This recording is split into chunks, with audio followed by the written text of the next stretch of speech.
여러분, 혹시 이런 생각 해보셨어요?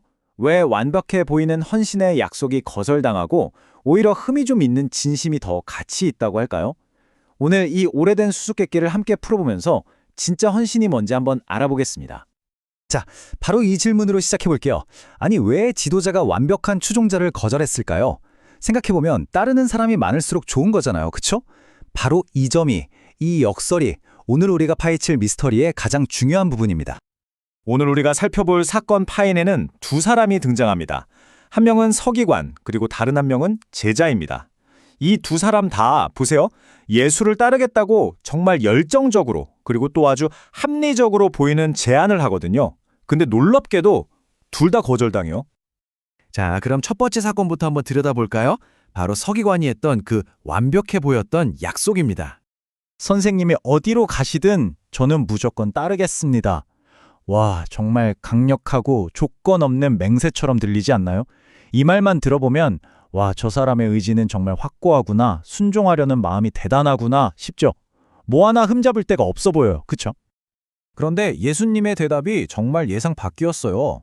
여우도 굴이 있고 공중의 새도 거처가 있는데 인자는 머리 둘 곳조차 없다. 그러니까 안 돼! 이렇게 딱 잘라 거절한 게 아니라 좀 알쏭달쏭한 비유로 답을 하신 거죠. 이게 과연 시험이었을까요? 아니면 경고였을까요? 예수님의 이 말 뒤에 숨겨진 진짜 뜻은 뭘까요? 분명한 건 그분은 우리가 보지 못하는 무언가를 정확히 꿰뚫어보고 있었다는 겁니다. 여기서 그 당시 상황을 한번 짚어봐야 해요. 이게 아주 중요하거든요. 이 서기관이 찾아왔을 때가 언제냐면 바로 예수님이 엄청난 기적들을 행하면서 인기가 정말 하늘을 찌를 때였어요. 병든 사람들을 막 고쳐주고 사람들이 구름대처럼 모여들고 그야말로 하나의 거대한 움직임이 되고 있었던 거죠. 바로 여기서 핵심이 드러나는 겁니다. 이 서기관은 어쩌면 단순히 충성을 바치려고 했던 게 아니었을 수도 있어요. 예수님의 그 대단한 능력을 보고 아, 저 사람을 따르면 나도 유명해지고 뭔가 얻을 게 있겠다. 뭐랄까 일종의 투자 수익 같은 걸 기대했을지도 모른다는 거죠. 그러니까 순수한 헌신이라기보다는 개인적인 이득을 위한 계산이 그 마음에 숨어 있었던 겁니다. 자, 그럼 이제 두 번째 사건으로 넘어가 볼까요? 이번 경우는요, 딱 들어보면 훨씬 더 인간적이고 아, 그럴 수 있겠다 싶은 되게 이해가 가는 요청처럼 들려요. 한 제자가 와서 이렇게 말합니다. 주님, 제가 먼저 가서 저희 아버지 장례를 치르게 허락해 주십시오. 어때요? 가족에 대한 기본적인 도리 또 존중을 지키려는 거니까 이건 정말 지극히 당연한 부탁처럼 들리죠. 하지만 여기서 돌아온 예수님의 대답은 정말 충격적입니다. 너는 나를 따르라. 죽은 자들이 그들의 죽은 자들을 장사하게 하라. 이건 뭐 신성하게 여겨지는 가족의 의무마저 그냥 무시해버리는 것처럼 들리잖아요. 정말 냉정하게 느껴지는 거절이었어요. 아니, 병든 사람들을 고치고 약한 사람들을 돌보던 그 자비로운 지도자가 도대체 왜 이렇게 차갑게 반응했을까요? 바로 이 대답의 뒷면에 우리가 놓치고 있는 아주 결정적인 단서가 숨어 있습니다. 자, 이제부터 본격적으로 분석에 들어가서 이 두 가지 알쏭달쏭한 거절 속에 숨겨진 비밀을 한번 파헤쳐 보겠습니다. 미스터리를 풀어보죠. 이 미스터리를 푸는 결정적인 열쇠는요, 바로 두 번째 장례라고 불리는 고대 이스라엘의 독특한 장례 관습에 있습니다. 당시에는 장례를 두 번 치렀다고 해요. 먼저 시신을 임시로 안치했다가 한 1년쯤 지나서 뼈만 추려서 영구적인 무덤으로 옮기는 그런 두 번째 장례가 있었던 겁니다.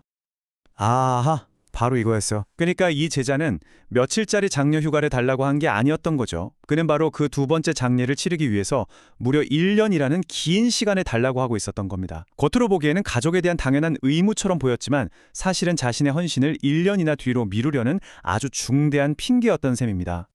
자, 그럼 지금까지의 수사 결과를 한번 정리해 볼까요? 먼저 서기관.